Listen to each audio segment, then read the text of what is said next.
Yeah, yeah, yeah. Oh, yeah.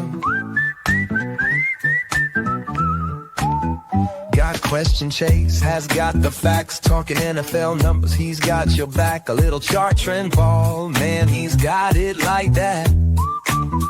Chasing data by do champions. Chasing data applies to everyone. Chasing data, yeah, we're live today. Chasing data for always. Chasing data by do champions.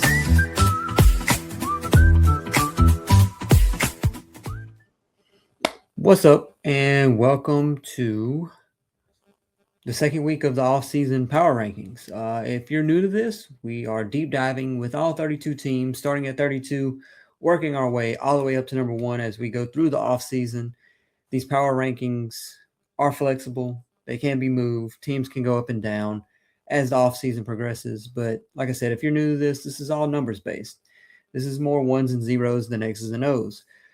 So I think my background kind of gives a hint of who we're talking about here in this episode. Let's go ahead and look at where we came from. We were previously at, let's bring up the rankings here. So previously, last week we did 32, which was the Jets, and 31, which was the Titans. And these rankings are based on where these teams are at as of today. You know, this, like I said, is very flexible, can be moved, and will be moved throughout the season as teams make signings, as they do their draft process. As we get through to and through the draft, they will definitely move. But moving into team number 30, no need to hold anything up. Las Vegas Raiders. I mean, they could easily be lower than this. I think what keeps them from being 31 or 32 is the fact that they do have dominant players on the field. The Titans do have Jeffrey Simmons. The Jets have no one. Breece Hall maybe, but I don't think he's dominant. Whereas the Raiders, they do have the likes of Brock Bowers and Max Crosby and potentially Ashton Genty, who we're going to talk about probably ad nauseum during this episode. But, you know, just looking back, so what I do, I'm going to go through where this team came from last year, their strengths and weaknesses, what additions they may have made. It'll be few and far between prior to the draft, obviously, but what subtractions we're expecting this season. where can they improve, what their cap situation looks like, what's their schedule look like, how many wins are we predicting for them, and what's their outcome look like, their best case scenario, worst case scenario, and what I expect from them as a team in 2026. But like I said, going back to what they did last year, they were dead last in points per game. We know this offense was terrible. Geno was a shell of himself. They had 14.2 points per game, 245 yards per game, a minus 0.22 EPA per play, among the worst in the NFL, a 37% success rate, well below league average, and 4.4 yards per play. That's anemic numbers if we're looking at the offense. Lost my spot there. I apologize. But going back to what they had last year, I mean, it wasn't much to really talk about. They were 3-14. Their over under now is already out and about, and it's 5.5 wins. They're plus 20,000 to be the champs this year. That's 30th best odds in the league. Plus 10,000 to win the AFC. It's 15th best, and they're plus 3,000 to win the AFC West. Last place. Last year they started 2-4, and then they end up losing 9 straight. They do bring in the likes of Clint Kubiak, offensive guru in Seattle, really revitalized what Sam Darnold was. He did do good in Minnesota, but took him to another level and made his highs even higher in Seattle.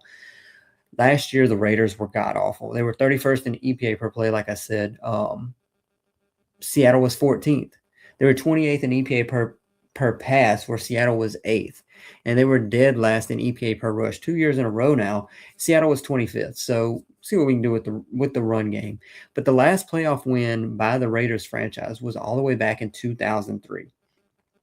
The offensive coordinator, we're just going to say it's Clint Kubiak, but they brought in the QB coach from Seattle. The defensive coordinator is Rob Leonard, who was Las Vegas's D-line coach. It's interesting that they promoted in-house from a defense that was not great to begin with. They were 18th in sacks with 37. They were 30th in QB pressure rate at 28%, but third in stuff rate. D-line against the run game was well above average, as you can see here. But like I said, their offense struggled, and we're gonna come back to the weaknesses, strengths, and weaknesses as we go through this. But with their additions, let's look at their depth chart first. Depth chart here. If you see what I'm looking at, the black are players that are injured right now, I believe. The green are the ones that are free agents. A lot of people are probably leaving this roster. Doesn't really matter because they weren't that great to begin with. So what I did with these teams prior to the draft is I did a mock draft, and I go through and try to draft based on what I think they will, what they will and what they should do in the draft for 2026. So they have number 1 overall pick. I think it's all but a given that they're going to take Fernando Mendoza, barring some outlandish thing happening.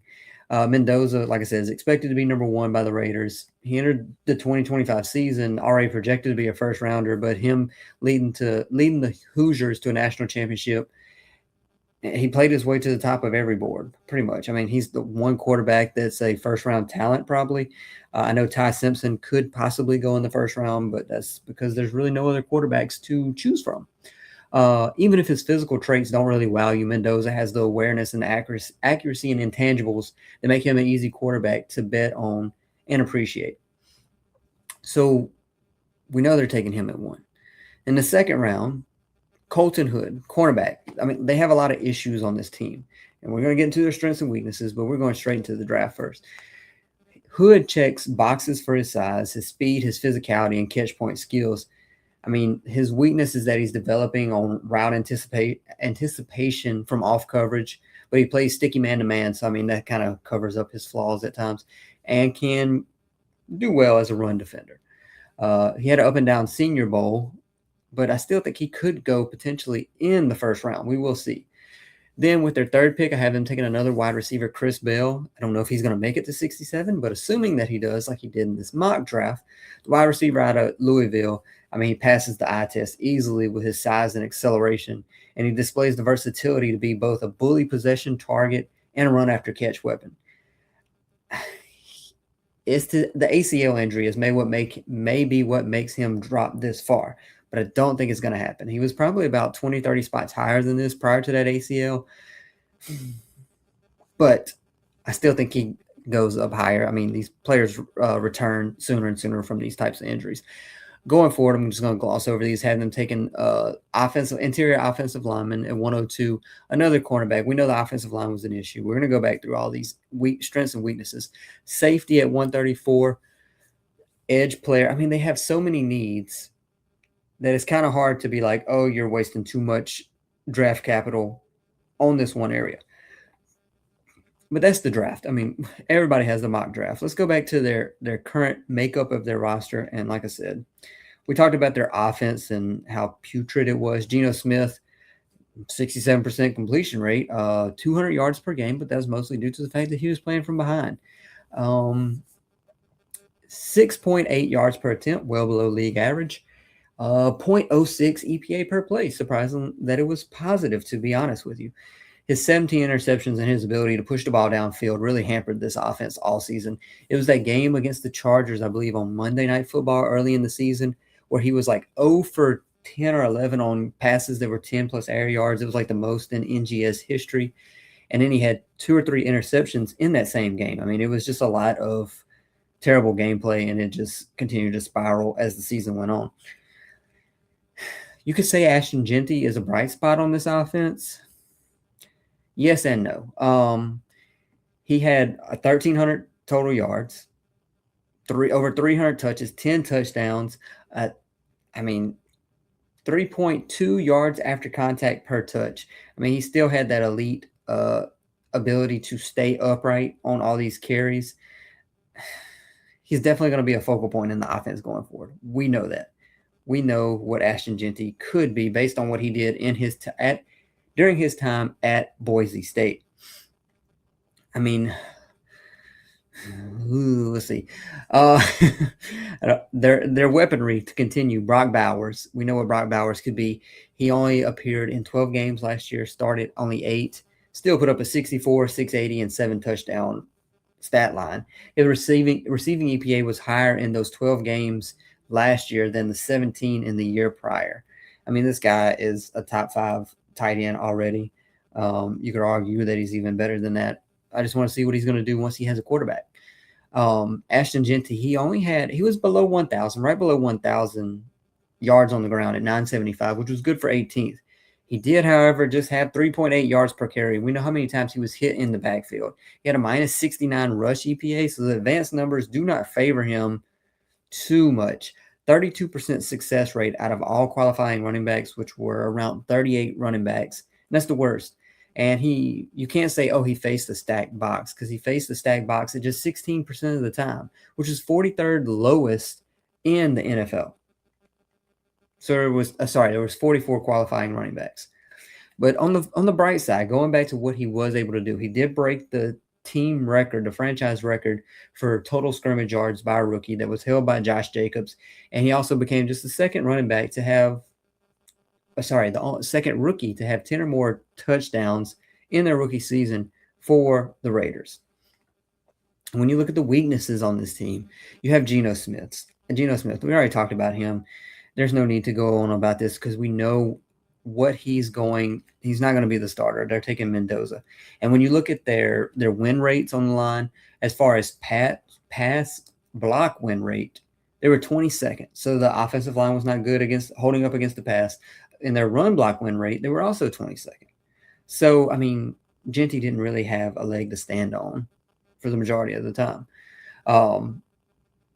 Secondary was an issue. The D-line outside of Max Crosby, for the majority of the time, they weren't great. I mean, they had the 3rd worst point differential in the NFL last year. I mean, this team just were not able to stay in games. And you could argue that some of these units were some of the worst in the NFL. They still have some talent around Brock Bowers and Ashton Jeanty. They have Trey Tucker, who became an emerging deep threat. He had that 3-touchdown game against the Commanders last year.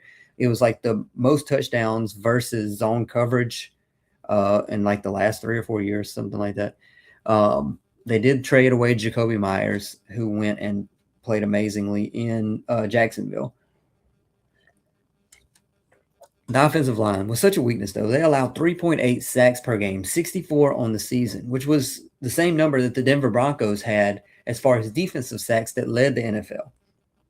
Had terrible run pass balance, 369 rushing attempts versus 579 pass plays.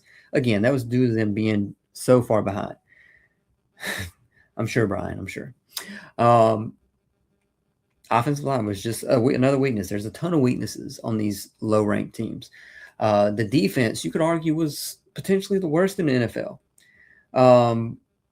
320 yards allowed per game, 5 yards per play, among the worst in the NFL.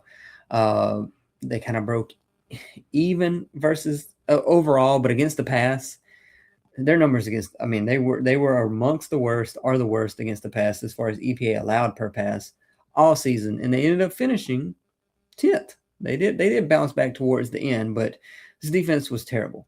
A 44% success rate. The pass defense allowed 214 pass yards per game, which is saying something, being that they were playing from behind, so the other teams weren't really passing. Only 8 interceptions, 37 sacks, just 2.2 per game, while they were giving up 3.8 per game. The run defense allowed 117 yards per game, and I mean, it's not great all around. So if you just were to summarize their weaknesses going into 2026, you have the quarterback, Geno. We know it's going to be Mendoza. The defensive personnel, the entire unit just needs an overhaul. Potentially the worst, if not one of the worst in the NFL. The pass rush, they have Max Crosby. Malcolm Kuntz, who was somewhat of a bright spot. It was a free agent. So they're going to have to bring someone else in. That's if they do hang on to Max Crosby at this point. Spytech did not shut that down in interviews, saying that anyone's tradable, basically. The secondary, just 8 interceptions. I mean, they allow too many pass yards in general. Offensive line, another weakness. No true wide receiver one. You don't want to count Brock Bowers as your wide receiver one. And we're going to see what Kubiak could do that Pete Carroll could not as a coach. So, if you were to look at their offseason priorities when you're looking at this roster, in the draft, they have to take their franchise quarterback. Obviously, is going to be Mendoza. They need to get another elite edge rusher, especially if they move on from Max Crosby. Am I a Dolphins fan? No, I have a shirt of just about every team, but kind of hints at what team I'm going to talk about next tonight. They're ranked 29th in my rankings, thus the shirt tonight for the Dolphins. They also need a cornerback, multiple cornerbacks, offensive tackle. I mean, there's just and I hit on that a lot with my mock draft. They also have free agency and a lot of cap. I mean, we're going to get into the cap here. Let's just go straight to it now. They're only losing, prior to the cap, they're only losing, of note, Malcolm Kuntz, Jamal Adams, Dylan Parham. Parham was 19th in pass block win rate amongst all interior offensive linemen, so pretty good. Outside of that, I mean, we already went over their weaknesses so much and who they're losing. So when you look at their cap situation, they currently have $88 million in cap space for that top 51, the 51 that's on the roster, second most in the NFL, just $225 million committed, and a $35 million dead cap hit, and that's mostly due to Christian Wilkins and Jacoby Myers. So they have a ton of money that could go around. Their top contracts this year are based on like total value, average value. Max Crosby, Geno Smith, Colton Miller, Ashton Genty, which is crazy that he's the 4th highest total contract value on this team. Tyree Wilson's still on the books, a swing and a miss, and Daniel Carlson is the 6th highest value on this team, which is wild. Emmett says, I'm a Dolphins fan, and I pray we get Malik Willis or Caleb Downs in the draft. Oh, and Caleb Downs in the draft. Yeah, the Dolphins have a ton of defensive issues. Malik, we're going to see if he ends up there. I don't know that he does. It would be good for the Dolphins, but we will see. I am interested to see what they are able to do with him and what they're going to do with Tua. When you look at the schedule for the Raiders, we don't know when they're going to play these teams. We just know at what point that they're going to play them at some point this season. So when you do a quick run through of the schedule, they play these are home games: Broncos, Chiefs, Chargers, Bills. All 4 of those are probably losses on the surface. They do play the Dolphins, winnable game. then the Rams, Seahawks, and Titans. Another winnable game out of those home games. When you look at the away, they're going to be hard-pressed to get a win in this division against the Broncos, Chiefs, and Chargers. They do play the Cardinals and the Browns away. Then the Patriots, Saints, Jets, and 49ers.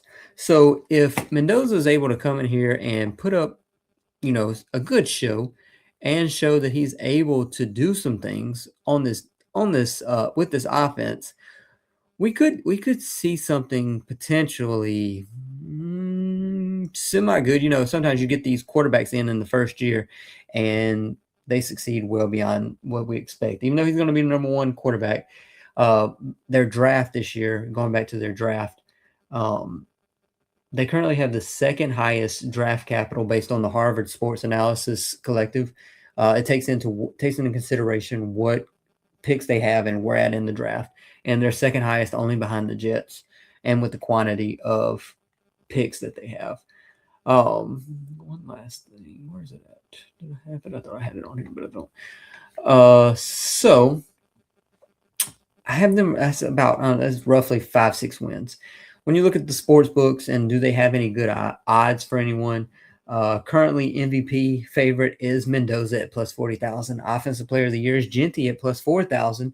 Defensive Player of the Year is Max Crosby, who has the second best odds out of anyone at plus 800. Kubiak is at plus 2,200, 12th best odds, which I thought was wild because if he comes in and can rattle off 10 wins somehow. I mean, we've seen these first-year coaches do it. Look at what Mike Vrabel did last year. Most improved player on this team that I could project or expect to see it happening is Ashton Genty. Let's see that explosiveness in the run game again. And, the run game improvement altogether. Drop-off candidates, I mean, it wasn't really anyone great enough that I think could potentially drop off. If they're able to bring back Devin White, I would say him because he just played out of his mind based on where he had played before in Las Vegas.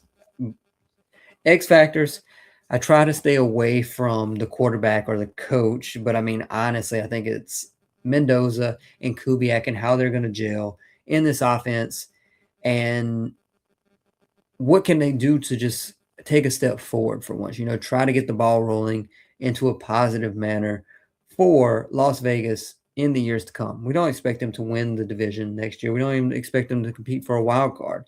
But we would like to see some improvement based on what we've seen the last, 3 years now. They've been terrible. Best case scenario for this team is Mendoza comes in and has that sensational rookie season, can push them in the right direction, gets Genty going, gets Brock Bowers involved. They also hit in the draft. Like I said, they have the second most draft capital. They also need a lot of help on the defense. I think the defense is farther away, obviously, than the offense. We know they're getting Mendoza at 1, and they already have weapons on the offense. So if they can come in and that offense can be 18th best in the NFL, and the defense can just not be bottom 4, maybe push it up to 24th, 22nd, potentially, with the likes of Rob Leonard at the helm now. Can they get to 7 wins? 7 and 10 would be best case scenario, honestly, for this team. We can't get too extravagant with what we think will happen with the Raiders. Worst case scenario, they have to take Mendoza at 1 because they obviously need a quarterback, and nothing comes of it. I mean, if Mendoza's terrible, they're just going to be back into the top 5 picking next year. I don't want to put the weight of the world on his shoulders, but, he has to come in and show something as the number 1 overall pick. So worst case scenario is that they just have too many holes to fill. This is a lot. This is a recurring theme for these teams. And they're 3-14 again. Realistically, I expect them to go around 5-12, 6-11. Mendoza's going to have his ups and downs, but the team is going to be able to show some promise toward the future. Kubiak can bring his offensive mindset. The defense will improve. It won't be as bad as they were, and they'll be looking towards the future. So that is the Las Vegas Raiders, and we will take a quick break, and then we will go into team number 29. I'm sure you can guess who it is.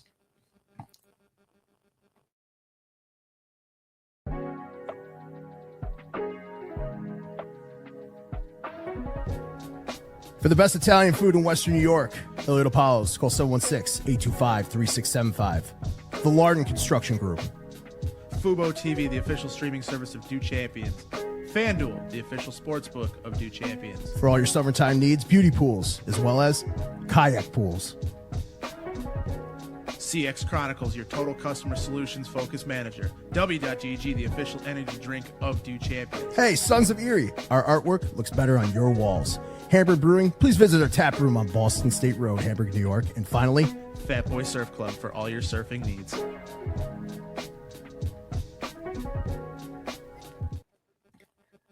So, let's go ahead and change this for the second part. There we go.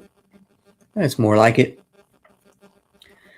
So, I do not want my team to have Allen. He is not good anymore. I mean, he's a little crazy holding on to the ball, but I mean, I'm saying he's not good.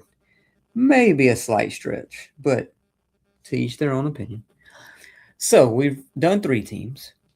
Now we go to 29. I mean, I think it's already given away based on my background and my shirt. But team number 29, this is wild that a 7-10 record team is down to number 29 just in one off season. But it is obviously the Miami Dolphins. Miami Dolphins, I mean, whew. They had their highs and their lows, and I mean, I think it's going to get a lot worse before it gets a lot better for this team. We know that what they were able to do under Mike McDaniel, and I thought they did a lot better. Excuse me. They did a lot better than, what we would have thought they were going to do once the wheels started to fall off. I mean, Mike McDaniel did keep them playing and keep them close in games. So I'm curious to see where they go from here. It's going to be a complete rebuild, and they're going to have a lot of dead cap is the synopsis of it. But like I said, last year they were 7-10, but Vegas currently has them at an over-under of 4.5 wins. They have the worst odds to be the Super Bowl champs at plus 30,000. They're last in the conference at plus 15,000, and they're last in the AFC East to win it at plus 3,000. A trend that I have here is that the bottom 4 teams are currently all AFC teams. I'm sure we'll have some NFC next week. The bottom 6 cannot all be AFC. New head coach this year is Jeff Hafley. In Green Bay, he was the defensive coordinator for 2 years, where he was just 21st in EPA allowed per play, so not the best amongst defenses in NFL. Miami was 24th in EPA allowed per play, 24th versus the pass, and 25th versus the run. They do bring in Bobby Slowick, who, now that C.J. Stroud looked terrible in the playoffs last year, how much of that was on Slowick versus C.J. Stroud? When you look at Slowick, he was 12th and 22nd in yards per game rank for the Houston Texans in those 2 years. Points, he was 13th and 19th. The Dolphins last year were 25th in EPA per play, 22nd in the pass, 25th in the run. Surprisingly, fifth best, I say surprisingly, but they had the 5th best quarterback pressure rate allowed last year, and that was a lot to do with the fact that this offense was predicated on the quick game. Get the ball in, get the ball out, snap. Tua knew where he was going with the ball, and that was that. Defense coordinator is Sean Dugan. I mean, it's going to be Jeff Hafley, honestly, but Dugan was the linebacker coach in Green Bay. And you look at what he did with the likes of Quay Walker and his resurgence over the last year or two. So when you look at the strengths and weaknesses of this team, let's bring up their roster. So looking at their roster, again, the green names are players that are free agents going into the 2026 offseason. They are likely losing. These are players that are free agents. They can try to bring them back, but we know how that works. They are likely losing Darren Waller, who had some highs. Cole Strange at right guard. Excuse me.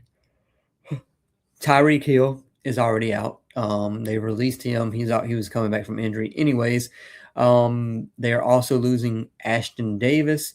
Bradley Chubb has already also been cut.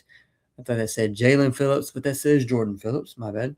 Bradley Chubb, I think he had 8.5 sacks last year, so they're already starting the rebuild. They do still have some firepower on that defensive line for sure, but they have a lot of holes on this team.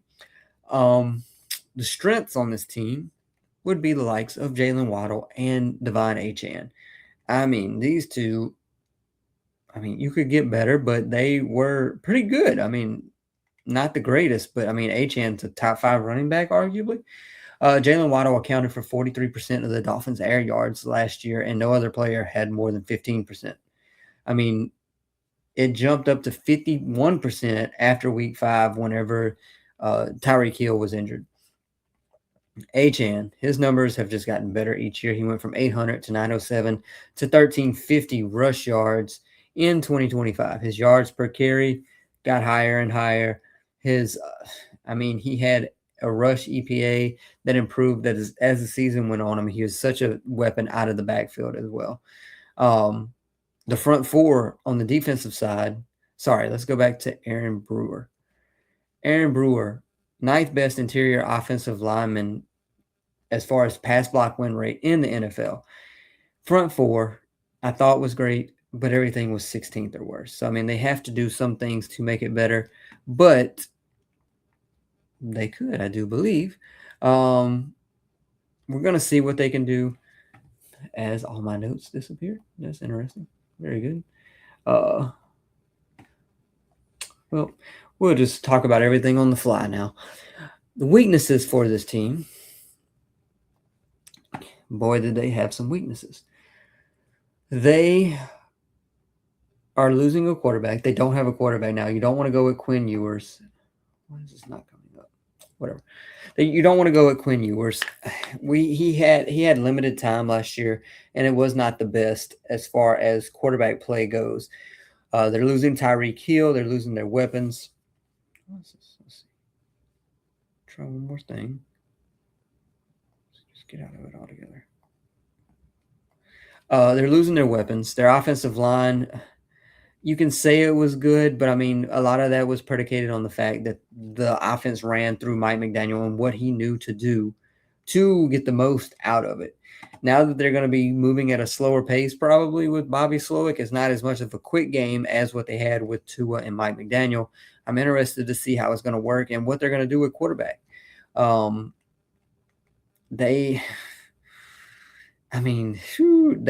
They do have Jalen Waddle, but they don't really have any receiving weapons outside of that. They have Malik Washington, who was okay at times. Devon Achane is their second best pass catcher. They don't have a tight end on the roster. Julian Hill, Jalen Conyers. I don't even know who Jalen Conyers is. But we will see what they can do as far as the offense in 2026. When you look at the defense was absolutely terrible. The secondary was one of the worst, if not the worst, in the NFL. Jesus. This defense struggled to stop a nosebleed for the majority of the season. When you look at their advanced numbers, let's see, you can slice it just about any way, and it wasn't really that good at all. As far as EPA allowed per play, like I said earlier, they were 9th worst against the pass. They were worse than this at some point, but they finished 8th worst. Quarterback pressure rate, they finished the season. It's the 7th worst quarterback pressure rate team. I mean, there was nothing that was just absolutely great about this team, and it showed for the most part. As far as explosive runs allowed, they had the 7th most with 60 of them. I mean, it was just any way you sliced it, they were bad. They're losing some players, especially on the back end of that defense. If you had to pick a high point of this team, it was Jordan Brooks because he led the NFL in tackles last year. Zach Sealer's still there, solid interior or rush defensive end. Kenneth Grant didn't really play that great to be a first-round pick last year. They also have Chop Robinson, who can get after the quarterback as well. When you look at their offensive and defensive line as a whole, though, as far as the offensive line, their pass block win rate was just 59%, the 8th worst in the NFL, and their run block win rate, 3rd worst in the NFL. As far as the defensive line, they were 23rd against as far as pass rush win rate and 21st as far as run stuff win rate. I mean, it's just not good anyway you slice it. So when you look at what they can add in the offseason, I mean, obviously they have no cap space. They're currently -4. They're $4 million over the cap right now, and they still have to restructure some of these contracts. What's going to happen with Tua? They already got rid of Tyreek Hill and Bradley Chubb. So, like I said, this is a real rebuild team. And the other problem with this is that when you look at draft capital for this team, they say it's a problem, but they have the 6th highest amount of draft capital based on Harvard's numbers for the draft. So they really need to hit in the draft. But like I said, they're really not going to be spending in free agency. We all know that. So when you look at their mock draft that I did for them, they have the 11th overall pick, and I had them taking a cornerback out of LSU with their first round pick. They have so many holes, but that secondary was just so god awful. There's not going to be a quarterback at 11. So obviously they're not going Ty Simpson at 11. So you take best player available. I mean, even though he doesn't have elite length or athletic upside, he's fluid to open and has enough speed to stay in phase against whether it's vertical or in breaking routes. Like he can do both. It's easy to project him as a starter regardless of scheme or alignment. I think you go with the sure thing, and at 11, I think he will be the sure thing. He allowed 0 touchdowns and committed 0 penalties in all of 2025.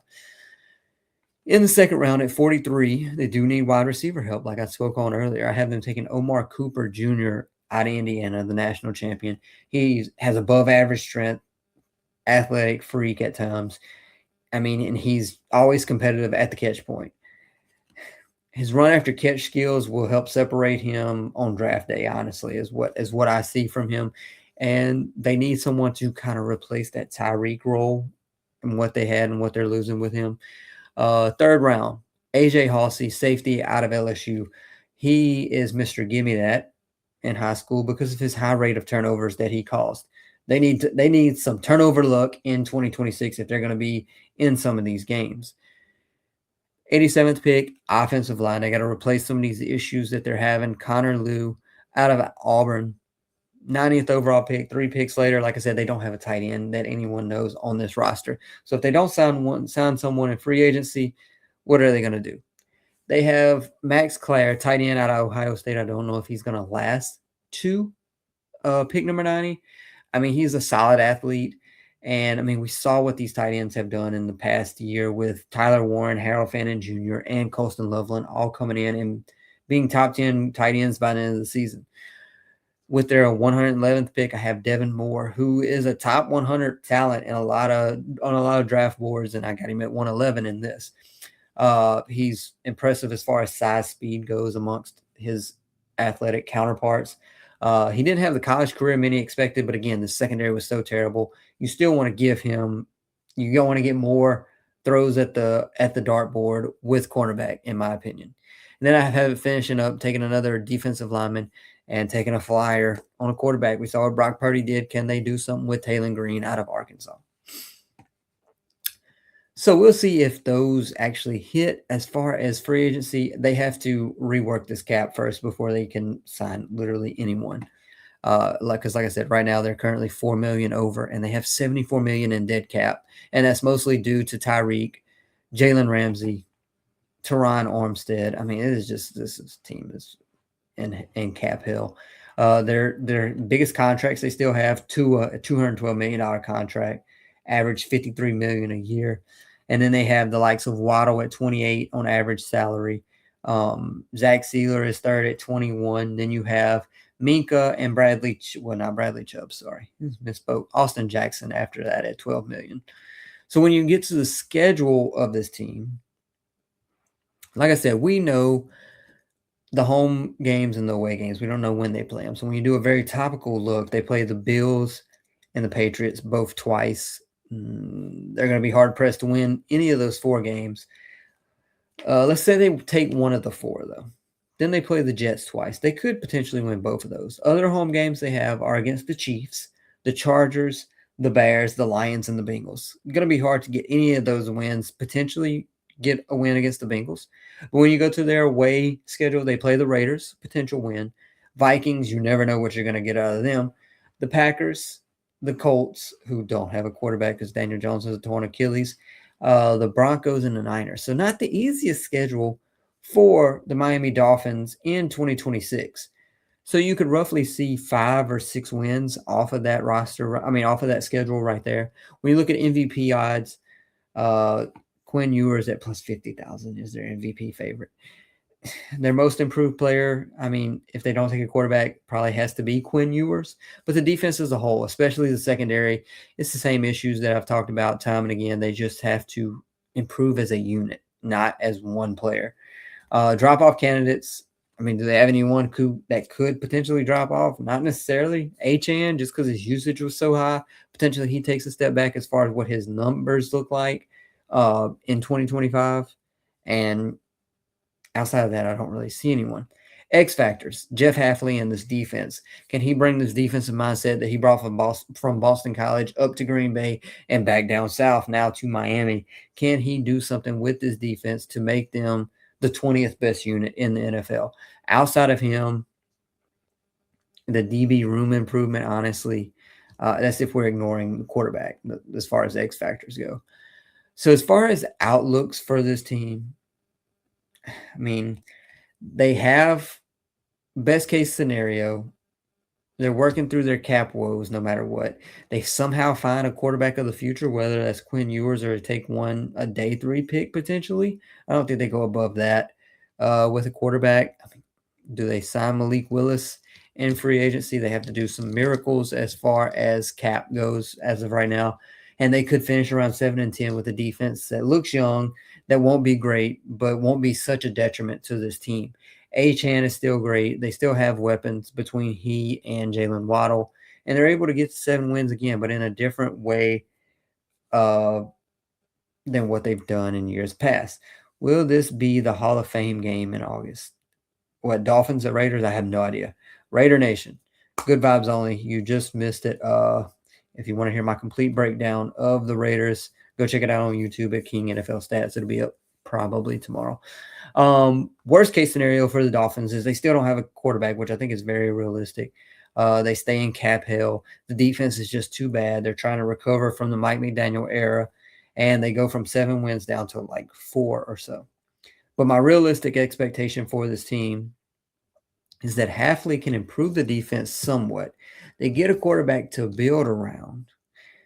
The defense is around 24th overall. Achane is still the focal point, and they go 5-12, 6-11. I think that's potential for this team. Les says, I'm glad that the Chargers got Mike McDaniel. Yeah, I'm curious to see what he's going to be able to do. They go from Greg Roman, one of the worst offensive coordinators over the past decade, to Mike McDaniel, one of the greatest offensive minds. Raiders win 4 or 5 games next year. Yeah, their current over-under is 5.5, and I have them going 5-12 just as a topical quick overview of their schedule for 2026. Clint Kubiak will have a pretty decent offense on his hands. Yes, if they can improve that offensive line, Mendoza is semi-reasonably good as a quarterback. I mean, they still have Genty. They have Brock Bowers. They have Trey Tucker, who is emerging as a pass catcher last year, especially after the departure of Jacoby Myers. So the offense definitely has some potential. It's going to depend a lot on Kubiak and Ashton Genty and what they can do with that run game. But so that's it for this week's episode. We currently are up to 4 teams being ranked so far. And we have the Jets at 32, the Titans at 31, the Raiders at 30, and the Dolphins at 29. A 7-10 team dropping all the way to 29. They are in quite a bad situation right now. 74 million dead cap. So we'll see what they do going forward. But they have a big hole to climb out of. Next week, we will do 28 and 27. Hopefully, we'll get some NFC teams in here. We have 4 AFC teams right now as the 4 worst teams in the NFL. But if you don't already, please follow all social media platforms at King NFL Stats to keep up with all statistics on all 32 teams. Appreciate everybody stopping by. Catch you next week.